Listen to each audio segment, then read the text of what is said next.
som bez nejakého ďalšieho veľkého zdržovania rovno predstavil prvého hostia, prvého speakera. Je ním režisér, dramatik, novinár, všetko možné, čo si len viete predstaviť, čo súvisí s kreativitou a premýšľaním o spoločnosti. Aktuálne je to aj umelecký riaditeľ festivalu Wiener Festwochen. Dámy a páni, prosím, privítajte režiséra Milo Rau.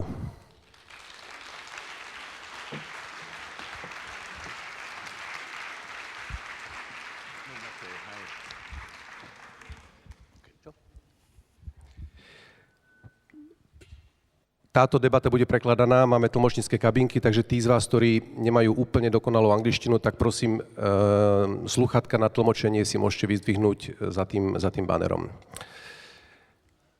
Hi Milo. Hey Matej, hi everybody. Thanks for having me. Milo is in the middle of his festival.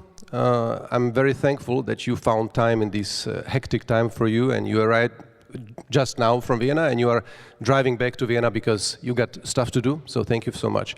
The motto of this year's edition of your festival is Republic of Love. What does it mean in these dark times?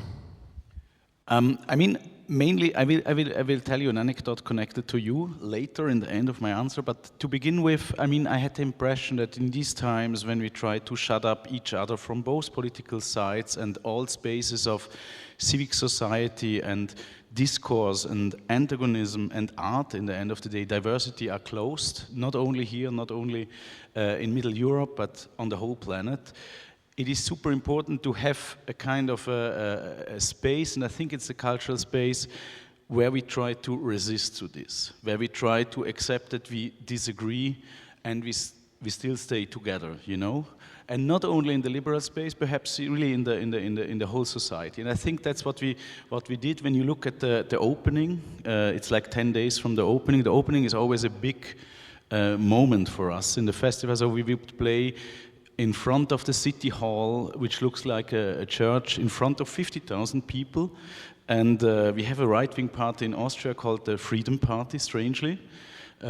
Because it's against freedom, or perhaps only for neoliberal freedom, and they had one plea in their election program, that was to cut the fundings for the Eurovision Song Contest and to the Wiener Festwochen, which is my festival, and to give everything to the choirs, the classical choirs, and the brass bands, the traditional brass bands. So of course what we did, we invited a traditional brass band, and we invited a children choir, the Mozart choir, and we invited two winners of the Eurovision Song Contest, and many other people from all around the world, to say we stay together, we don't let divide us. And I think to kind of understand that love is a difficult feeling. I'm not talking about hippie love, you know. I'm talking about practical love. I'm talking about intellectual love. I'm talking about very dark feelings too, but I think it's about this, to understand that this is a space where we fight, but we never try to destroy each other. And that's the place that I want to try to defend. And here I come to the little anecdote that is connected to you, because I think the first bigger discussion we had was in Amsterdam. And I will always, it was a bit like here, so people sitting there talking about cultural freedom, the situation here in Middle Europe. And at one point, I think a co-citizen of you, a Slovak citizen who was strangely in Amsterdam, he stood up and said, "But Matej, tell me, why did fascism win? Were we too gentle? Were we too lovely?" And I remember that you said, that's exactly what we defend. We defend our gentleness, we defend politeness, we defend discourse, and that's why we fight. If we lose that, we are lost. And in the end, we will defeat fascism with the power of love. And this became even the motto of my festival. So thank you very much. I never paid you for this, but yeah. Pleasure.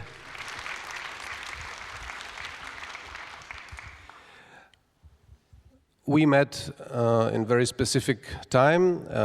I think the day after my dismissal, the 7th of August, maybe 8th of August, you called me. Austrian number, "Hi, this is Milo. Let's talk." You called me, you were probably the first one outside of Slovakia who called me to show me your support, your solidarity. And we started speaking about some kind of resistance. And then you build up this project, international platform, which really grew into an important and big platform, which is called Resistance Now. I know what is happening in this platform, but maybe you could tell the public here about this platform, what we do, who is active in this platform, and maybe what are your plans that I don't even know of so far with this activity. Yeah, I mean, perhaps to explain a bit why I was calling you at that very moment. When I was working for a long time in Belgium, in France, in England, so in the very western part of Europe, and then I came to Vienna. And when I landed in Vienna, I saw, okay, I can go left, I go to Bratislava, I can go right, and I'm in Vienna, and the airport is in the middle. So like two cities super close. And then you were dismissed, and I read it in the newspapers like it would have happened in Azerbaijan. You know, it was a bit like what happens in Slovakia stays in Slovakia, and there is still the Iron Curtain somehow, and we are not interested in, and that what happens there, you know. And I was a bit shocked that there was this complete silence in the first days. Later it changed, and I think people understood that what is happening here is the future of what will happen, or is a prophecy of what will happen in the western part of Europe very soon, and is now already starting to happen. So I called you, and I understood that we have to connect, like also populism from left, from right, I don't care, are connecting all over the planet. Why don't we do it as civic society, as the liberals of this planet? Why are we thinking that we stay individual, what you do is me? I mean, it's beautiful, huh? That we don't interfere, but at that moment I really felt the need to understand what happens in other countries. And I started the kind of sometimes together with you, so we were in different countries together, sometimes alone, and I met people in Sweden and in the US and in Taiwan and in here and in Serbia and a bit everywhere, and I understood that this connection of neoliberalism cutting fundings, and on the other side an agenda, a populist agenda of national art is going on in all countries. It's going in different ways, in different traditions of doing it, in different, sometimes it's called Republican, sometimes it's called national, sometimes it's called traditional, sometimes, but it's always about the same, to take away the money from art and to give it, or just destroy, let's say, art, and the art institutions and the liberal institutions and the rule of law in general. So when I understood this, I said, okay, if they go on this level and they do internationally covered by the word national, they kind of try to introduce a new era of post-liberalism, I mean, or illiberal democracy, or however they want to call it. We have to defend these institutions, and we have to do it on a transnational level too. So united in resistance together in the different countries. So not to let divide us anymore, but to do the complete opposite. And that's why this movement, that was the last step, or one of the last steps, and it's continuing actually here, I think with the Bratislava Declaration. We did the Free Culture Declaration, or the campaign. We spread it through many networks to call the European Union to defend the rule of law and the freedom of opinion, the freedom of art in the different member states of the European Union. Because there's a kind of, you could say, a taboo, and it's a beautiful taboo, of the European Union to not interfere in the national cultural politics. They interfere in everything, but not in this. And of course, that's why we are attacked, because we are the weakest part of it. Europe will not defend us. So we went to the European Union. I remember the nice pictures we did in front of the parliament in Strasbourg. And we published this letter, and for me it was the most surprising and impressive moment that I think after like 10 days, we had 100 million readers in 35 countries with 300 institutions coming together. I mean, you have to imagine how people were perhaps waiting for it to unite, and I'm super happy that it continues here. By the way, I was asked to say it, and we kind of made it more sustainable now by doing you could say a kind of a web page, an organization where we meet and where we can share all the events that happen in this logic of defending the freedom of art, which is called Resistance Now Together. You travel a lot. You mentioned all those countries. You don't do your artistic work only in Europe. Why, in your opinion, is this new wave that is fighting and trying to completely kill the so-called wokeism? What's wrong with wokeism? Why the ambition to protect the minorities or the weaker ones is such a topic? Why do we have problem, not us, but why do populistic politicians have problem with inclusion? What's wrong with these topics that are defined as wokeism, in your opinion?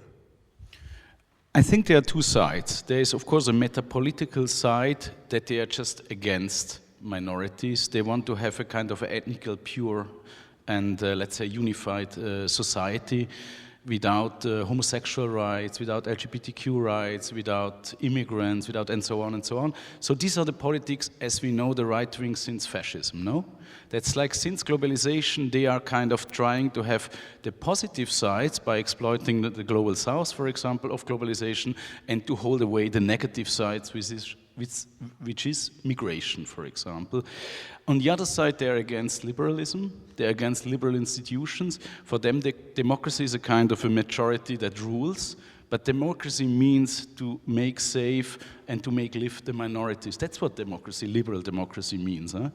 If not, it's a dictatorship of the majority. So I think we have to defend, of course, minorities, and as artists, anyway, we are a minority, so we also defend ourselves in the person of the other. On the other side, what is called wokeism, what is called identity politics, and all these kind of things, I have sometimes the impression that it is talking about all this all the time in all newspapers and all radio shows and all television. Is like throwing sand in the face of the civic society, and we talk about sometimes really minor problems while the laws behind are changed, while the institutions are deconstructed. Perhaps you heard about it. We had a little scandal like 2 weeks ago, because we had one of our posters shows two men beautifully embracing each other, and it was turned down and burned by a Russian activist. And then we brought it back, and this was a big scandal because these were two men. And another one we have two sisters, on another one we have man and woman, and the third one we have just a woman or just a man. So we just wanted to show diversity of love today in an absolutely, let's say, tender way.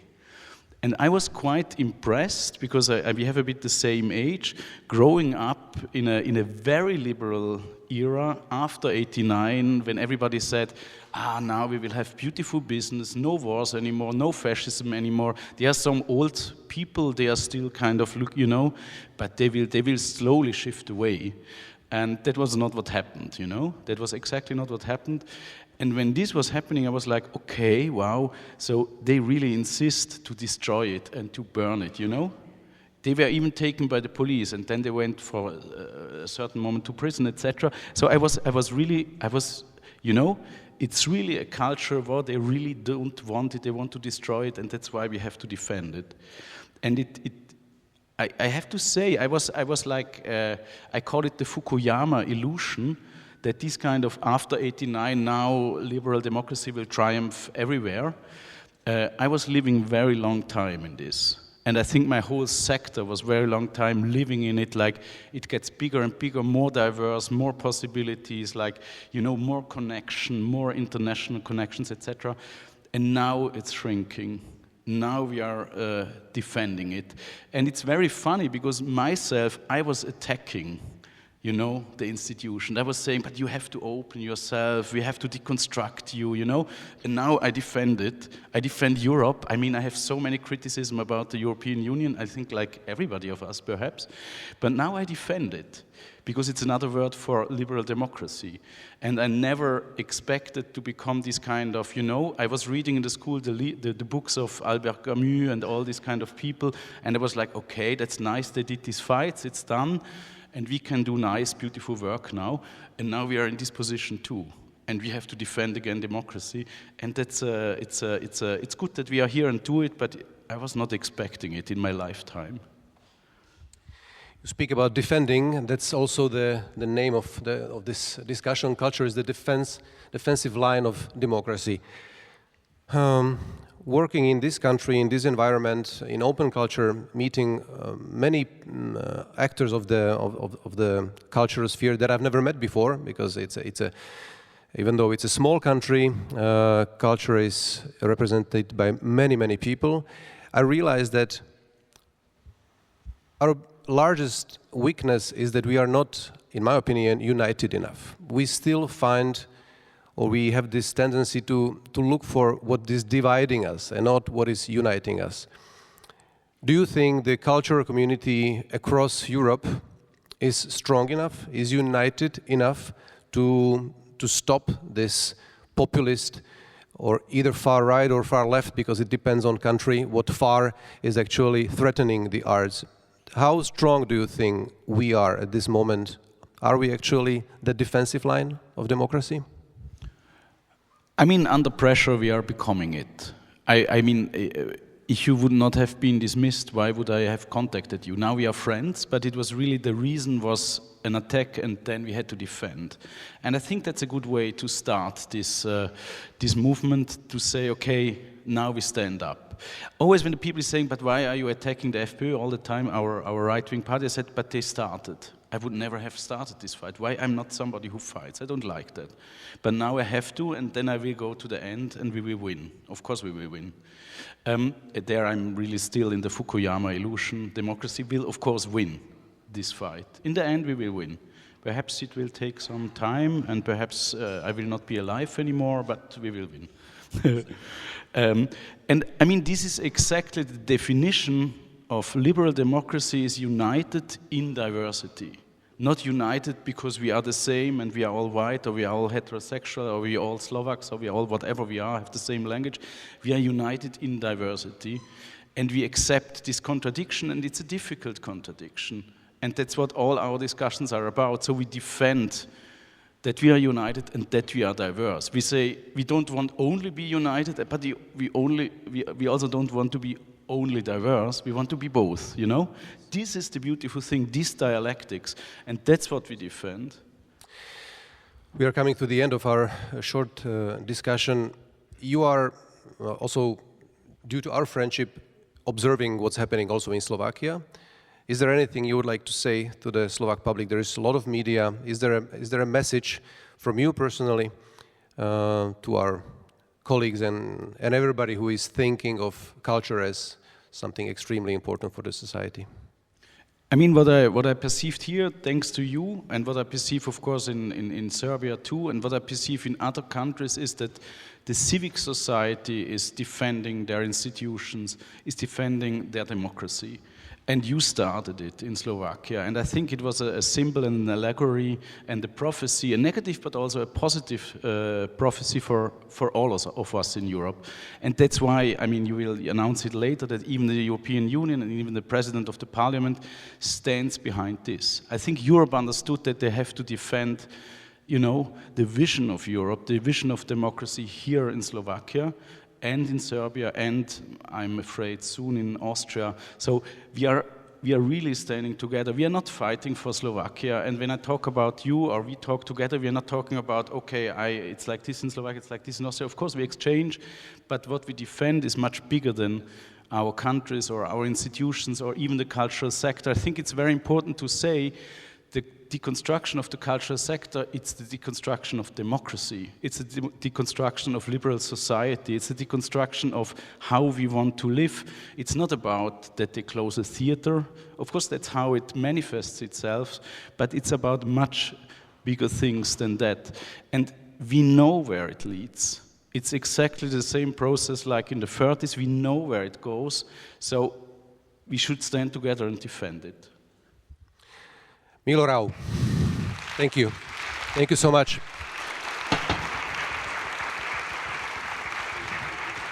I stay with you.